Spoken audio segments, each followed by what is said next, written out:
Welcome to 24 Hours of Past, 20 Years of Past, Past Learnings and Future Vision. We're excited you could join us today for Erin Ostrowsky's session, Intro to Data Storytelling with Power BI.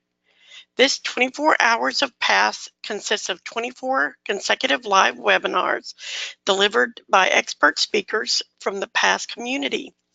The sessions will be recorded and posted online after the event. You will receive an email letting you know when these are available. My name is Donna Johnson. I'm a BI developer and financial analyst for Baptist Memorial Healthcare Corporation in Memphis, Tennessee. I have a few introductory slides before I hand over the reins to Erin. Next.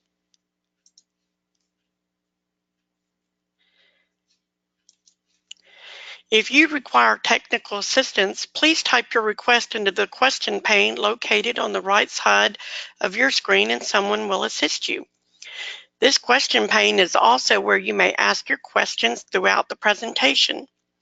Feel free to enter your questions at any time, and once we get to the Q&A portion of the session, I'll read your questions aloud to the speaker. You are able to zoom in on the presentation content by using the zoom button located on the top of the presentation window.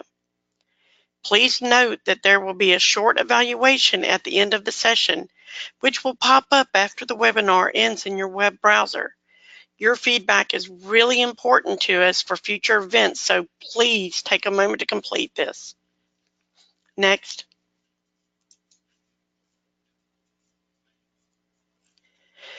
I'd like to take a moment to thank our sponsors, Microsoft and Intel. The staging of 24 Hours of Past wouldn't be possible without their generous support, and they are the reason this event is available free of charge. If you would like to learn more about Microsoft or Intel and sign up for information on how they can help you, please visit the sponsors page of the 24 Hours of Past website. Next. Keep learning all year long with PASS. Visit pass.org and check out all of the free educational resources available to PASS members. Also, don't forget that PASS Summit 2019 will be happening on November 5th in Seattle, Washington. Head over to passsummit.com and register today. Next. This 24 Hours of Past session is presented by Erin Ostrowsky.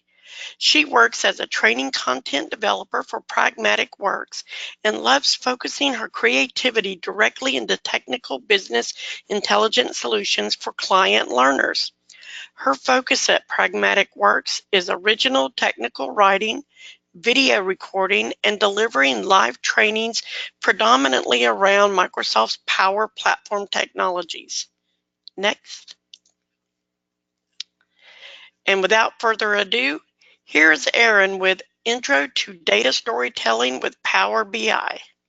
Hi, everybody. Welcome to the session today, Introduction to Data Storytelling with Power BI. I'm very happy that you're here. I'm happy to be here myself. We're going to dive in because we don't have a whole lot of time and we have a lot of content to cover. The first part of this session is going to be a little bit of theory. Why data storytelling? Why does it matter? Why don't we do data storytelling, and maybe why we should? And then I'm hoping to switch from theory to tactics. So you'll have some takeaways from this. There are links available that I think they're going to be posted in the chat window. They'll also be on the resource slide towards the end of the PowerPoint presentation. And then you can follow along using some of those resource links if you don't get it quickly enough as we're moving through. All right, so without further ado, let's get started. Oop, go back one.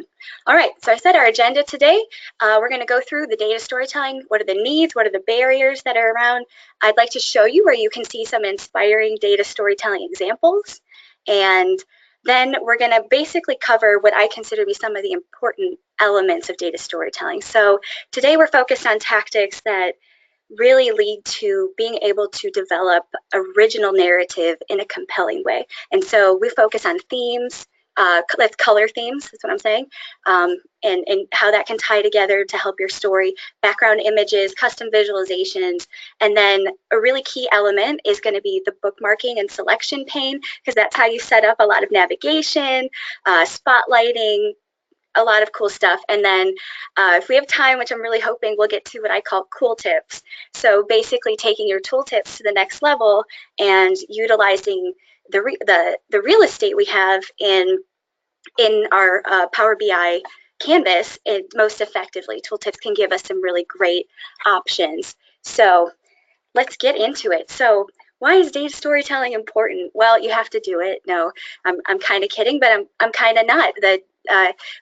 Many of us are analysts, or we're business users, or even if you're really truly on the technical development side, you're often asked to look into information, and you have to do it. You have to tell this story. So why should we shift from a basic presentation, sort of black and white, which data is kind of black and white in a lot of ways. Why should we make that more colorful or illustrate it? I believe since the beginning of time, and this is evident, is that humans have always been storytellers. It's just hardwired into our socialness. It's hardwired into our relationship building. It's how we transmit information. And they've done studies about storytelling and looked at the brain, and it lights up various parts of the brain that, of course, if you want somebody to make a decision based on your analysis or to guide them, you want to light up their brain. You want to sort of get them engaged and keep them active. And so data storytelling is really fundamental, I think, to who we are as humans. And so building that bridge and understanding how we can use Power BI as a tool for data storytelling is really exciting. And it's convincing, right? At the end of the day, people will or will not make decisions based on if they're convinced or not about what you're telling them, what you're showing them. And so when you're a little more creative, I think at times that can help compel a decision-making process. And that kind of ties into the next thing. I said creativity. Some people consider themselves creative and others don't. But what I want to emphasize in this session is that wherever you fall on that spectrum, you have some creativity. And I kind of look at it like this, like if with using Power BI and data storytelling, if you're very sort of maybe more linear, you don't think of yourself as so creative in a lot of ways, the process for utilizing these different tactics is it's a process. It's not so out of the box that it's not procedural. It's definitely, you're going to see, it's a lot of rinse and repeat when we start using that selection pane.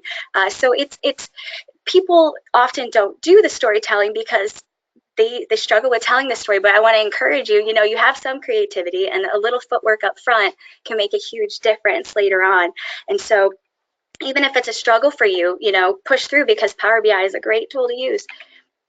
And so the other thing about this is the time, because that's on the slide, is that the time factor, even if you wanted to be creative and tell your digital stories and present your reports in a little bit more interesting fashion, and put it together, you might not feel like you have time to do that.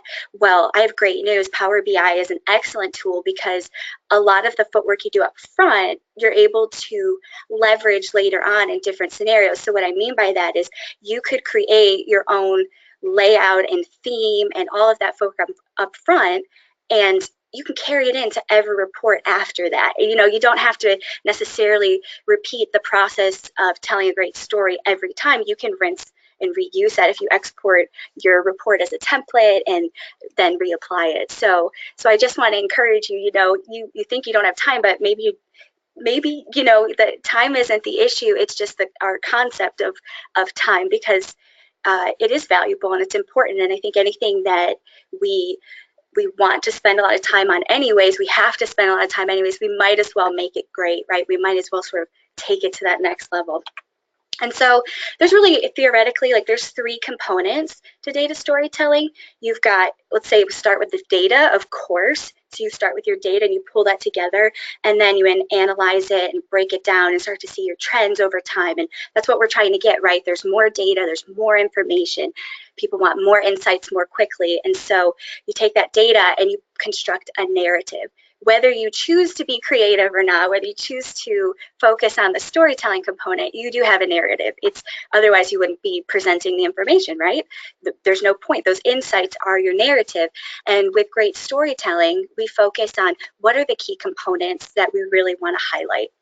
And that aligns with Power BI's vision and how they design their reports and how we can deploy those as dashboards, that sort of thing, like what's most important to lead us to the rest of the story. And then we do that through visuals. So that's sort of that last bit is, how do we capture people's attention? Well, like visualization, right? We're visuals. I read a survey that said CEOs are, they just want, a lot of them want dashboards now, right? They don't want to necessarily read paragraphs and paragraphs. They want to see it. My former life, I was a business journalist, and so we had just transitioned as a newspaper to really being digital first, but also being visual first. And so we shifted from a traditional traditional sort of newspaper format with a lot of text to being data driven, data visually driven, and you're seeing that more and more. And so those are the three elements, and we're going to talk about all of them and tie them together. And of course, when you're telling a great story, you start with the end in mind, right? You sort of have a goal, you know what you're getting to. That kind of goes back to, what are my insights, what really matters? And so it's important to define that, like what's my purpose in this, and why am I telling the story? And that'll give you your focus. And then just build it out brick by brick, because you're leading your audience to a conclusion. And we're going to talk about that in a more concrete way very, very shortly. And so just one caveat is that I think sometimes we confuse creativity or the idea of being illustrative in our approach to analytics. We can sometimes go a little haywire. Like I've seen reports that I'm like, ooh, that's a lot. Like, don't be afraid of some white space. I say on the slide right here, this is a real website. Like, it's not a joke. It's actually like a real website. You may have seen it before, but I just don't, less is more. Don't be that guy and that person that's overwhelming, because what happens is it's just sort of like writing, or anything. If you put too much in, you can really get convoluted and get away from your main purpose. And so less is more, oftentimes less is more. And so here's a quick slide that includes the resources that I really think are valuable for you. The presentation I just gave is super short. We go way into depth within my company. We actually offer this training, and I'm not talking about that during the session, but there's a lot more to it. This is a very quick overview because we have a little bit of time together. So these are some resources. I believe Donna, our fabulous moderator, is going to put them in the chat. So I'm going to get out of PowerPoint. We're about to leave right now, and we're going to head over. And the first thing I want to do, I want to talk about our resources that are available, where you can get some inspiration, where you can get some tangible items to build out your reports in a better way. And then we're going to head to the desktop, and that's where we'll be spending a lot of time going through some of those elements. So out of all of these, they should be posted in your chat. So that's that, and I believe this PowerPoint will be available later.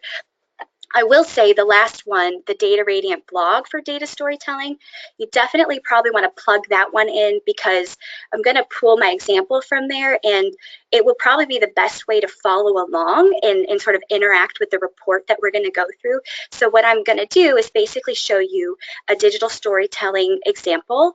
And it's focused on the tech workforce. It's kind of a really relevant topic. I'm passionate about it.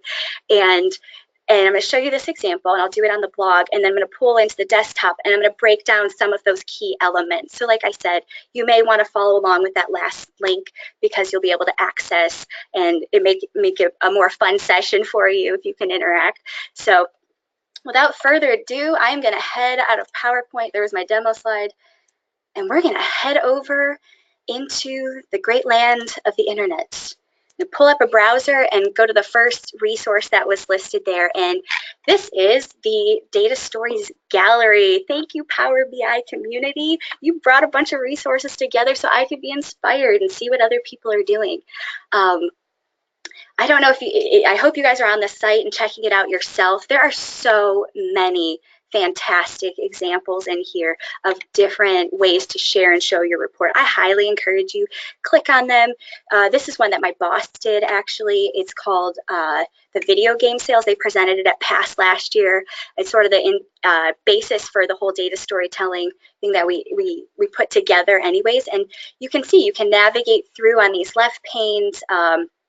So there's a lot of user navigation, there's pop-up windows, there's filters. It's really cool and really interactive.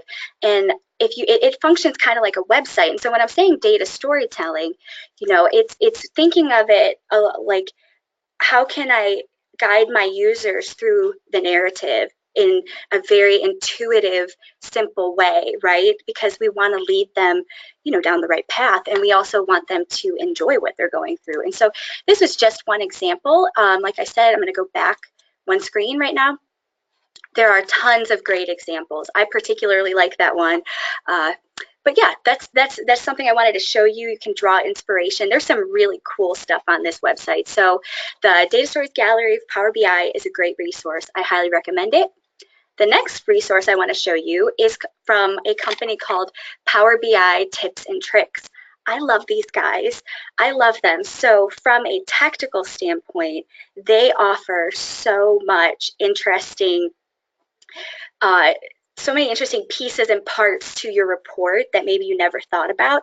So I'm going to show you what I mean. This first page right here is layouts. So if you look at the back, most of these are free. By the way, most of these are free. That's why I'm showing you this, is that you can download a lot of these and use them. Like this sunset example right here, I have seen this used, I'm going to zoom in, I've seen this used in different Microsoft PowerPoint presentations.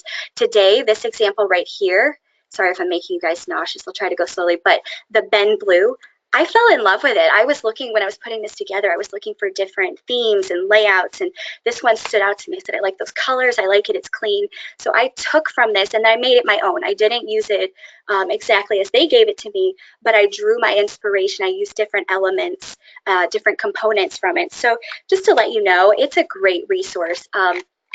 If we go up to the top really quickly, you can see right here, there's this thing called the theme generator. Okay, for all of my graphic artist people who are really in the weeds, or if you have to produce reports that have consistent marketing colors, you can create your own report themes and put together your own entire scheme and theme if you don't want to use one that's already existing. And you just go in and you start adding those codes for the different colors and you put it together. It takes a little bit of time, but once you've got it, you download it and you have a JSON file that you can take with you everywhere you go. So like I say, it takes time to do some of this, but once you've done it, you've got a foundation to build upon. You don't have to repeat that all the time. That's going to be available for you if you put in the footwork. And so I highly recommend this website, Power BI Tips and Tricks. I love them. I use them. You're going to see shortly how I use them. And then the last thing I wanted to show was right here. I put the link in there. I think it's in the chat. Like I said, this is going to be where, if you did want to kind of follow along and click through, I would recommend going to this website because there's a little blog, but this is the example right here, Champion Tomorrow's Tech Talent Today. This is the example that we're going to be in and we're going to go through. And so if you want to interact with the entire report, there's a link underneath. And I confess that's my own fault. When I was putting the blog out, I didn't spend a whole lot of time embedding it. You can definitely embed into your blogs, wherever your company website, and it's all the more reason to put together a great report, right? So if you were to click on this link like so, it'll launch a new page, it'll take you to a new page, and you could get to the report that we're going to be working through, and I'm going to show you some of the different tactics on how to put it together. So I'm not going to hang out on the website. I'm actually going to head over to the desktop and show you from there, but I highly recommend, if you do want to follow along, if you're just not, sort of listening, go to this link. I'm going to go back to the main page real quick. It's data-radiant.com, and you can also find it in the side pane if you only get the data-radiant.com. No worries. And without further ado, we're going to head over to the desktop, all right? So I'm going to close out of here. And so I have my Power BI desktop launched right now. It's just a standard desktop, probably what you have, exactly what you have. And I'm happy because there's so much we can do with Power BI. So just to give you this, you're seeing the exact same report as the one that's published to the blog. So FYI, as I'm going through this, I'm gonna hit Control to sort of navigate through. But when you're on the site, you can just click. It should all be. You don't have to hit Control. Obviously, it's a website. And so Here we are. You can kind of look at the bottom of this report. I'm going to zoom down. I have all of my tabs for my different pages. I have right here some hidden pages, things that are built in that I don't want my users to see. You're not going to see those pages unless you navigate to them through the drill through or whatever I set up. But basically, I used a bunch of different tabs, even though my readers are not going to see, or my users are not going to end up seeing that. Up at the top, I've got navigation. I've got this little icon right here, this info with a little hand pointing to it. So I'm leading people to look at it. Clicked on the eye, and then I have a spotlight pop up. And you don't see the little tool tab up. This is just because I'm in the editing view of Power BI right now.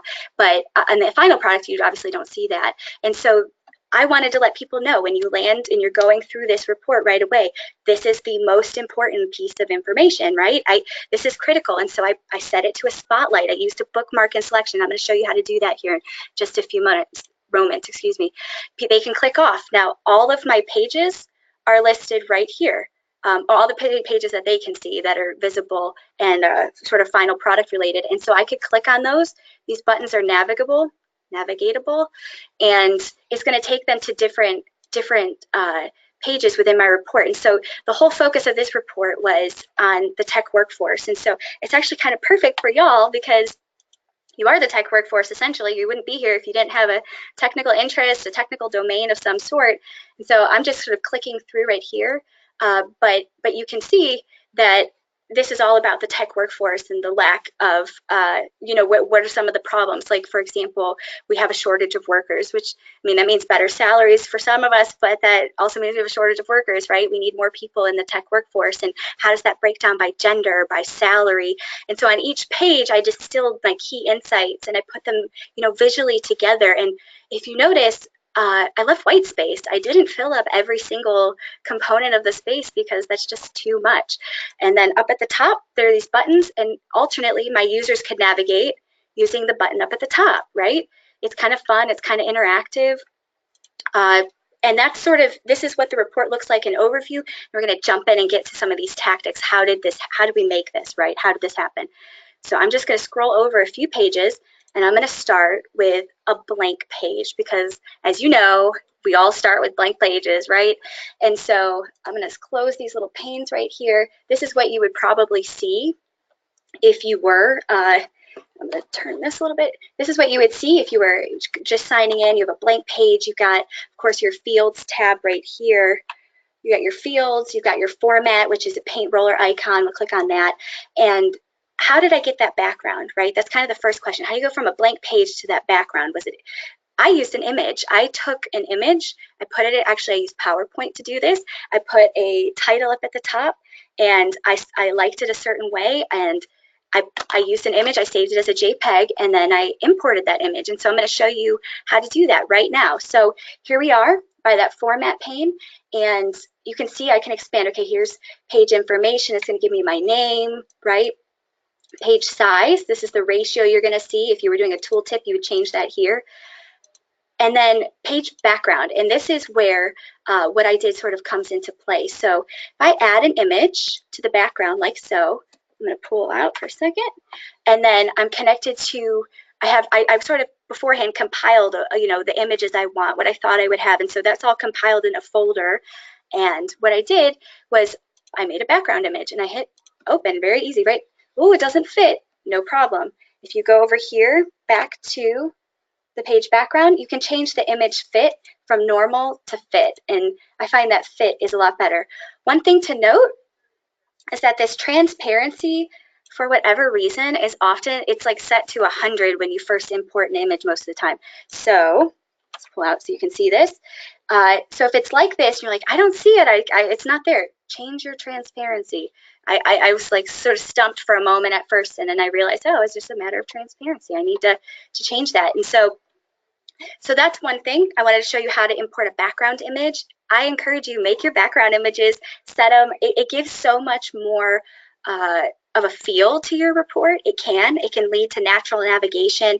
It can set the tone, the colors. Colors are important. If you're an international worker, you deal with international clients or other coworkers, color is important. That's something to think about. color has cultural meaning. And so, and for example, they say blue is, you know, it's a more calming color, but it invokes creativity. So I was like, oh, blue, I like that. And purple's a noble color. And I was like, this is an important cause. So I chose colors that I thought would fit my purpose, right? And that brings up another point of view. Themes. We kind of talked about that. Themes are really important. So if I want to have a specific theme, I'll just go up to the top in my home ribbon, like so. And right here up at the top, you can see I have this themes. And if I click on it, switch theme, I can choose from pre-baked themes, and those are cool. There's one that's like for colorblind. That's important. I think it's almost 20% of guys or men are colorblind. So, you know, if you know that somebody you're presenting to, a boss or somebody is colorblind, you may want to think about that. You know, maybe I need to watch my reds, yellows, and blues, or I mean greens. I think it's green. But you would want to pick a theme, and then your theme's going to stick with you. Like I said, you can generate a custom theme, and if you did generate a custom theme, this is how you would bring it in. So you would go and you would import your theme like so, and then mine is right here and navigated to it. You can see it is a JSON. Like I said, it's a JSON file, so that's what you would have if you build it yourself. And then I'm just going to click open like so. It's going to tell me it was imported successfully. Thank you. And I can check that the moment I add a visual, you can see that your color scheme is going to change. And so that's a great way to keep everything consistent, right? And so the last thing in this section that I want to kind of talk about is custom visuals, right? So what if over here, and we're going to go to the navigation pane. Over here I have sort of, not my navigation pane, my visualization pane, excuse me. So I have all these visuals that are right here, and there's a lot of great visuals that are available. But if I want additional visuals, what I would do is import from the marketplace. And so if you see what I did, a lot of you already know this, but you would go to visualizations, you would click on the ellipses, and then you would import from the marketplace. And so that would bring you to Power BI's marketplace, and you would be able to choose what you wanted. There are tons of visuals. What's really cool about the custom visuals is that it's actually almost a community. People build them, share them, and they're tested, and it's a really, really neat thing. Within this report, for example, there are a number of custom visuals. So I'm going to go back through and let me see if I can find a good custom visual. Let's see, I think education impact might have been one. Yeah, so it's going to pull up in just a second. Let's hope it pulls up. You can see right here at the bottom these word clouds. Well, I had found a resource from a Google report that broke down how women described technology, like a career in tech, whether they were exposed or not. And I thought it was so interesting to contrast, but I couldn't think of a good way to show it. And so I was like, oh, I need a custom visual. Let me look. And so I looked up like words, and I found this word cloud custom visual. And I like it. It very quickly, you can see, you can compare and contrast these different perspectives. And it's easy, right? I just clicked on that ellipses and got it going. And so that's just, you know, one custom visual in this. There's tons of them that are available. This one right here, the states listed by job for their net, the net tech jobs added and combined with their wages. That's a custom visual. I wanted something that sort of put those data points side by side based on the state where you could see that, because I thought that was an important factor, you know, for people that are looking at like what's the workforce look like in technology. Well, here's a snapshot, right? And so big fan, custom visuals, background images, themes. 3 simple things that can make or break your data storytelling, and they're simple. Once you set them up, rinse and repeat. It's worth it. It's worth it. So without further ado, I'm going to switch to sort of the next thing I want to show you, which is going to involve the bookmarking and the selection pane. And so this is where I kind of what I was referencing earlier when I was saying for my really maybe techie people, and I don't want to stereotype people, right? Because you can be highly technical and highly creative and fuse them together and find joy in that. That's my life, right? But if you're kind of like, oh, I'm not so creative, it's out of my box, I don't want to. No problem. Like this, it's very procedural. So we're going to go to this next page right here, and I said I'm going to show you how to do a spotlight. Well, the selection and bookmarking, it's procedural. It's rinse and repeat, rinse and repeat. All this navigation that was implemented is all done through bookmarking and selection. It's very procedural. It's once you're doing the creative stuff, it's actually not so creative. You just have to come up with the concept. After that, it's pretty procedural. And so the first thing that you would do, let's say if you wanted to create a spotlight, well, you'd need to know where it's located, right? So this is my main element of the narrative that I want to draw people's attention to. So what I do, I would just click, this is a text box basically, it's just a simple text box. On the ellipses right at the top, you see more options. I just hit spotlight. I'm going to zoom out so you can see it a little better. Ooh, okay, I can't zoom out while I have a spotlight. Hold on one second.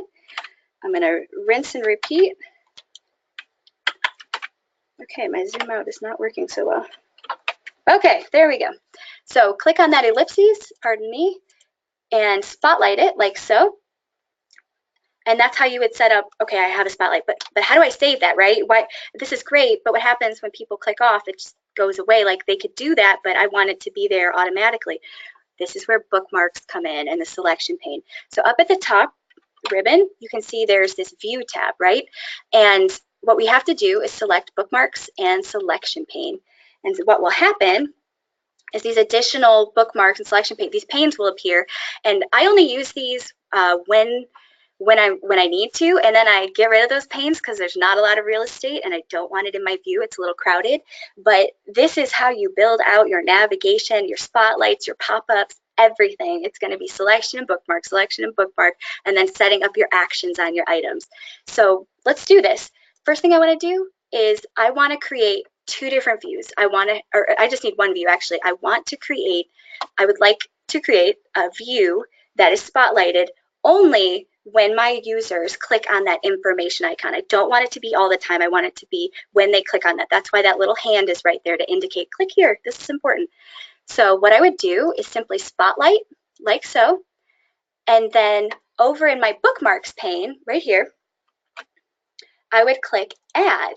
And you can see it adds just bookmark number 13. It's just gonna give you a generic name. If I double click on that, I can give it a name. And so let's say I wanna call this pass for you guys, pass overview, I can spell overview spotlight, because this is the overview page. That's a good name for me, okay? And like so, it's saved. If you make changes and you want to update a bookmark, all you would do is click on the ellipses like so, and you would just click update. So that's an FYI. If there's ever ellipses, I recommend click on them because there's obviously more options, right?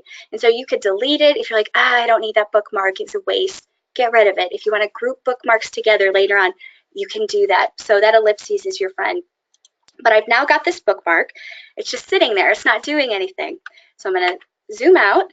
And what I'm going to do is I'm going to click out. I'm going to select my little icon. And so where did I get that? That was, I think that's not a custom one. That is just a button, I want to say. Yep. So right here up at the top in the home ribbon, you have these options where you can insert, I'm going to zoom in, where you can insert buttons. Buttons are interactive. I use those obviously for the navigation. You can also insert text boxes, images, shapes, and it's really cool because in Power BI, you can configure your images to make actions. So if I wanted, I could have just had a picture there, and that could have been what they clicked to bring up the spotlight. But just so you know, that's the information icon. So, and that's where you get that. So all I did was bring one in here. And I'm going to select it like so. You can see it's selected, it's highlighted. And then I'm going to go over to that visualization pane to the side. And what I would do is I would turn on the action. So by default, it would be off, but I'm going to turn on the action like so. And typically, this is how you would see it sort of set up. You would click on, the action would be turned off, so you would need to turn it on. And then the type is defaults to back. You don't want that. You want your bookmark. And so we just made a bookmark, and you can guess what we're going to do. It's pretty straightforward. You're going to pick the bookmark. So in this case, I want the pass overview spotlight, like so. And that's it. It's that simple. I'm going to zoom out. And then what happens, and I hit Control, obviously, within my desktop to preview this, but what happens is when I click on that, it shows me that spotlight view. Easy, right? Like it's pretty simple to do that, but it adds value, and boom, they can see you. That's my part of my narrative. That's really important. And so we're going to continue with this whole bookmark and selection thing, and I want to talk about navigation. So setting up those buttons, or it could be images or even shapes. you know, whatever you prefer. They do have a little bit of behavior difference, I noticed, between, say, your buttons and your shapes when you're putting that action on it. You cannot multi-select, at least I haven't figured out how to multi-select, control, and paste the buttons, because it starts to interact with their clickability, whereas it's a little easier to like multi-paste or multi-copy and paste shapes. So that's just sort of a side note that I discovered. But what I want to do is I want to set up some navigation. So here at the bottom, I've got 2 pages, right? I've got my education impact page, and I've got my overview page, page 1 and page 2 basically. And if you notice up at the top of both of these, I'm missing the buttons, and obviously that is for demo purposes, right? So I just go up to the top where those buttons are, like so, and I'm going to choose a blank button, just like that. Blank button, easy breezy. And it puts it up in the top corner, which is not where I want it. So I'm going to drag it like so. I think that's about the right size probably. And then what I'm going to do is I'm going to head over to my visualization pane like this, and I'm going to start setting and configuring some of this. So the first thing I want to do is I do want text. I want this to state my name. And so I'm going to call this overview like so. And then actually, it might make sense if you can kind of see it. I apologize, it's like a debate in my mind. Do I zoom in or do I stay out so they can sort of see what's happening? I'm going to pull it out for now, just so you can kind of see what's happening as I'm doing it. But I want it to be called Overview. Great, it looks good. You know, that font color is awful. Remember I imported a theme just a few minutes ago? Well, this is my theme. Those colors are all go together. They were selected, they're pre-configured. I have my theme right here, so I'm not trying to figure out what color I want this. It's all available to me. So I want it to be white, and I think the text size, I'm gonna make it 18. It's 19, I'm gonna make it 18. And then is there anything I wanna change? Yeah, if you notice, there's got this like ugly kind of gray box. I mean, maybe you like gray boxes, it's not my favorite thing. So what I'm gonna do over here is I'm just gonna turn that outline off. One thing you'll probably end up doing is playing with your formatting a bit and getting used to it. But I'm gonna turn my outline off, and that looks pretty good. And so what I'm gonna do now, I wanna make another one. Well, I don't need to reinsert and go through all that. What I can do is I can select it, I'm gonna Control C and copy it, and then I'm gonna paste it. And of course, again, that's not in the right spot. And I'm gonna move this to the next spot. And so this saves me a little bit of time, not maybe a ton of time, but a little bit of time. I'm gonna head back over to that button text, and I'm just gonna change it, and I'm gonna write Education Impact, like so. And in this case, I need to obviously extend it just a little bit more, like that. And you know, it's important to me that my users know what page they're on visually. So what I don't want them to all be white. So in this case, I would just change the color really quickly. So go back to that button text and change the font color. I'm going to go with a light blue instead, because this is the overview page and I want that to be clear. And so now I've got these 2 buttons sitting here. So yes, you guessed it, we're going to use the bookmark and selection pane, and I'm basically going to make 2 bookmarks. I'm going to make a bookmark for the overview page, and I'm going to make a bookmark for my education impact page, and then I'm going to set the action so they always refer to the corresponding page of the name. Makes sense. So the first thing I want to do, this looks good, I'm going to make a bookmark. So I just go up to the top here and I click Add. Right up at the top, another one shows up, and I double click to rename it, and I'm going to call this Pass Overview. Let's see, Overview, maybe Main. It's my main ID. It's my main page. And so that's good. And I'm going to go to that next tab, like right here. You notice I don't have the buttons here yet, but I'm still going to make a bookmark, and you'll see it works out just fine. So I'm going to add, simple click of a button, and I'm going to name this, let's see, Pass EDU Impact, because that's what it is. Let's spell it a little bit better, like so. So now I've got these 2 bookmarks created. I'm going to head back to that overview page where my buttons are at, and I'm going to set the action on these items. And so I was saying the rinse and repeat factor is where this starts to come in and become procedural, because you do it again and again and again, but it adds a lot of value.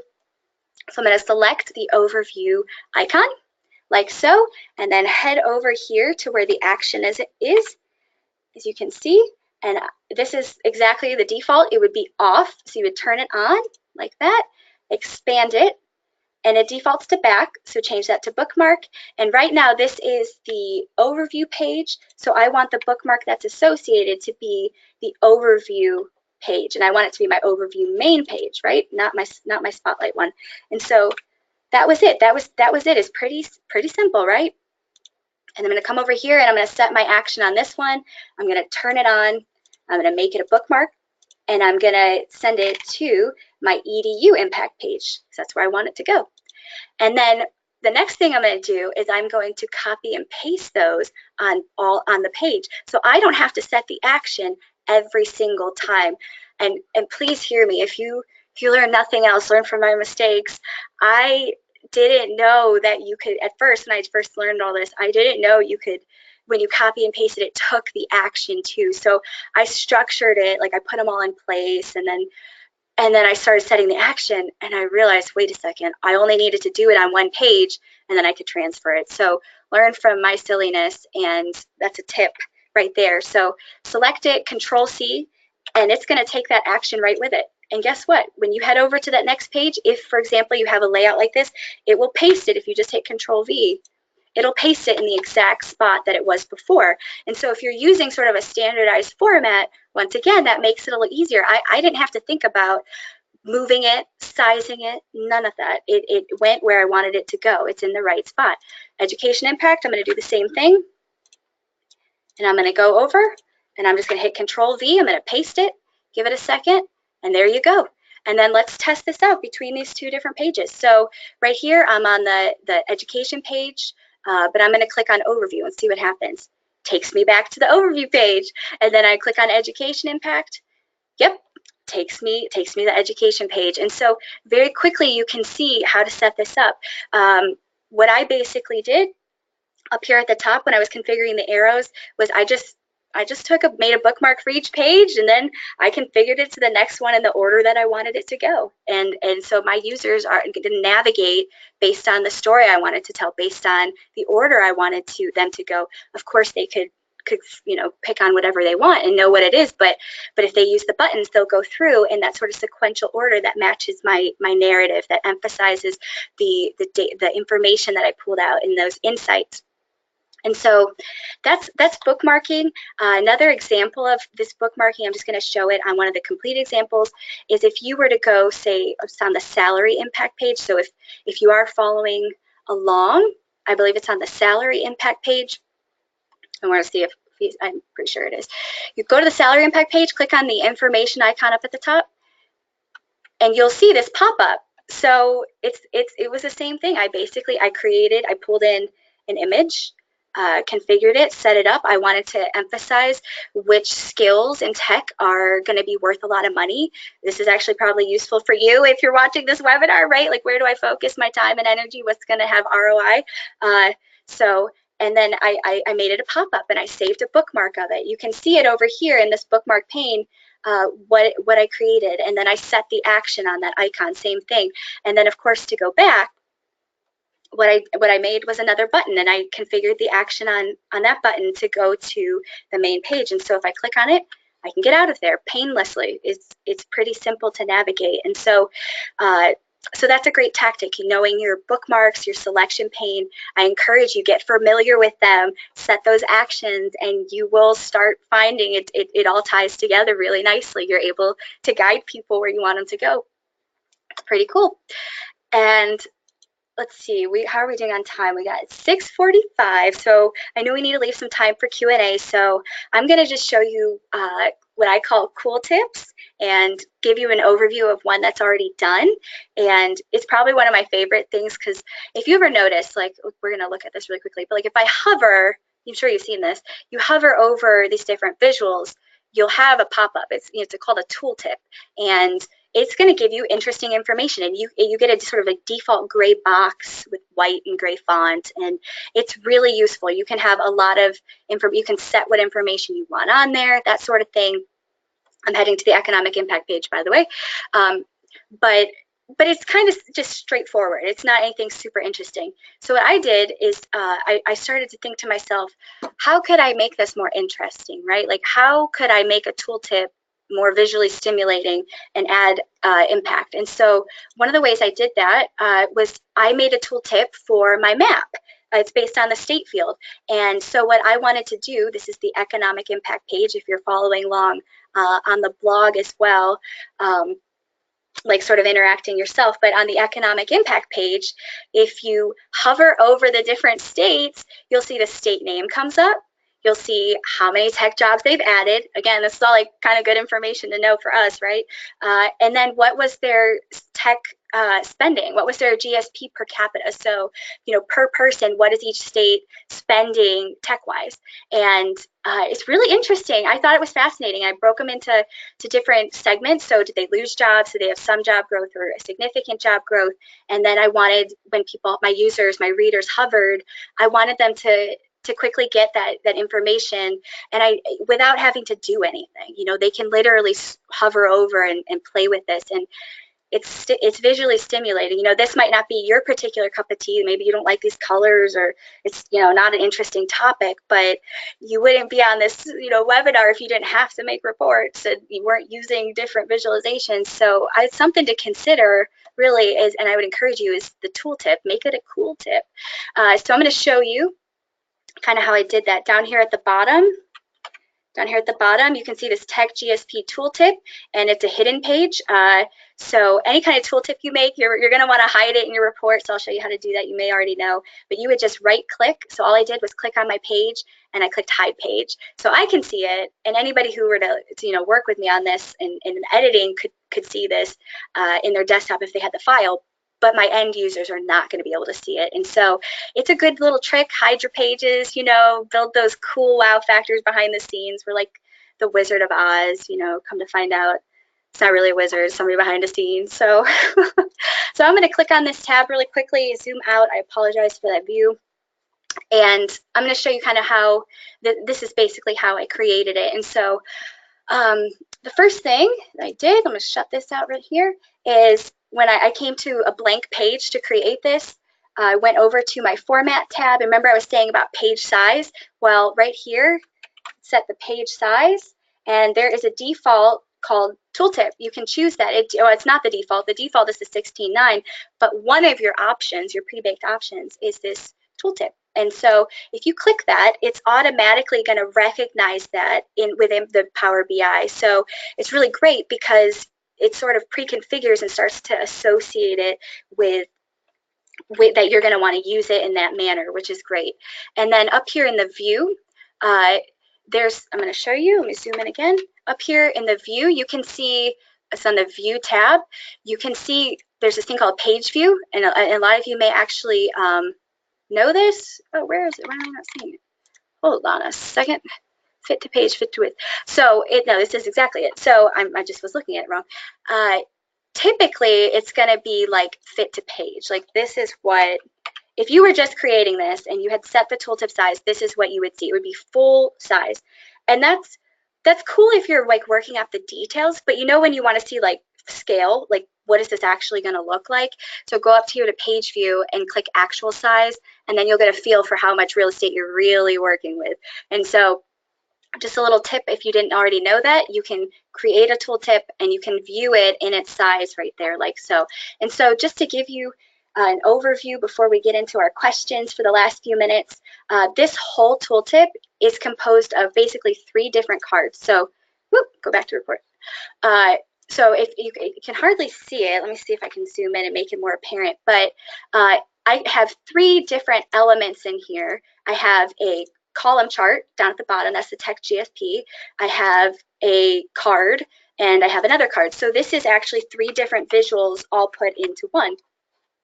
And if I click on it, you can see that I'm highlighting it, but also over here in the visualization pane, you can see what type of visual it is. So those 2 are cards, this is a column chart, and they were just, I put them together. I sort of played with the view and the size, and I was like, I like this layout versus that layout. You have to find what you like. But down at the bottom, I set the tooltip. You can see here on that first page under fields, down at the bottom, there's a section called Tooltip. And so you want to set that up so that it reads to the right field. I said Tooltip will let Power BI know it's a tooltip. Your field that you base the tooltip on, in this case it was state, is what's going to connect it in the other visuals. And of course you can sort of set that up and configure it whether it will or will not have a tooltip. But in this case, I use the state field for this, and I just put those visuals together. In this particular visual, I use a background image. I used a picture to sort of give that extra feel. So just to let you know, that's a cool tip. I call them cool tips, but yeah, it's probably kind of dorky, but I do think it's cool. Like I said, tech creativity, it's like doesn't get any better in my mind. So without further ado, I think I've covered the basic tactics. I do want to apologize that it's such a quick overview, and there's really so much more to it, even on the theory side, on the tactical side. But those are some of the main elements. So just to recap very quickly, is that your visualization elements, right, that are key. It's like you can use background images. I encourage you, use background images. Like I said, I used PowerPoint to sort of structure it the way I want. I took inspiration from one place, I pulled it in, made it my own, gave it the title I wanted, saved it as a JPEG, bada bing, bada boom. My entire report looks like I did something super fancy, and it really wasn't that fancy behind the scenes. And then themes, I highly recommend themes. Like I said, this may not be your cup of tea, these colors, but I liked them. They worked for me. They worked for what I thought was my audience at the time. And you would do what you want to do. It may be worth it for you to go to that Power BI tips and tricks and spend the time to create your marketing theme colors. That may be something you want to push out, client facing, if not internally. It might be worth it to do that. Okay. Well, we are close to our end time, and we have a couple of questions. All so right. we're going to move into the question and answer section. Mm-hmm. The first question is from Daryl. Hey, and Daryl. it is, do you think it makes sense for a company to hire a UI/UX specialist to determine the appropriate visualizations and style for their business, especially companies offering BI AAS/AAAS? That's probably like a higher level business question, as well as a technical question. And I would think it would depend, like you're specifying some of the needs of your company, but I think it would depend on what all they're trying to produce at the end role, because you have to justify a decent sized salary, right? You have to be able to justify that. Here's what I will say. I am a big believer and an empower of that citizen developer that we're trying to create. And so with a tool like Power BI, and I'll even go further and say the whole Power Platform, where you can rapidly develop applications for your line of business, whatever line of business app that you want, or workflow automation, or Power BI, and they all work together to make that Power Platform. It's all pretty much developed so that not such technical people can become more technically proficient, can apply their business rules, because somebody in marketing or somebody with a graphic background or whatnot may have a much better view and understanding of what the clients need, what would look best on a website, what would look best in a report, not because they understand all the technical stuff on the background, but because maybe they understand the business needs, they understand the client's needs, whatever that may be. And so I'm kind of working around the answer. I apologize, Daryl, but I would say in a lot of instances with the technology today, you don't necessarily have to, and I don't want to say always, because it really would depend on your business case, justifying that salary versus the output. But I'm going to say it's really important to empower your citizen developers, your business users, to learn this. It's possible, right? Like in an hour, we just went over some really like I don't have that background. I'm not a UX developer. My background's business journalism, but I think about things visually. I think about what would be interesting to people, and I'm so thankful that there's tools available. I don't know. I think in some cases you probably do need to go that route, depending on what you're looking at. But for things with Power BI or Power Platform, no, I would say that this is made for citizen developers, and you can grow to the extent that you're willing to learn. And it's meant to be easy to use, easier to use. Yeah.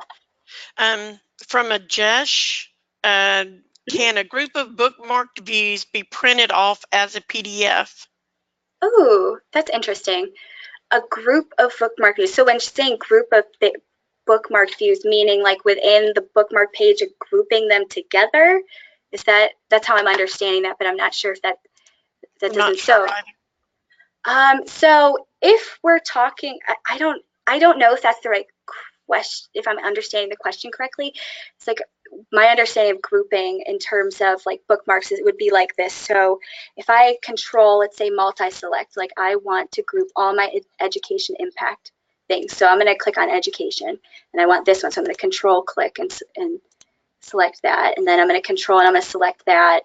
And I undid the other one, I guess. And then I would right click, right? I would right click and I would group them together like so. And then down here at the bottom, I could double click on this and I could call this like EDU. This is my EDU group. And then all my different bookmarks are sort of, they're consolidated. It's great for organizing, especially when you get really in the weeds.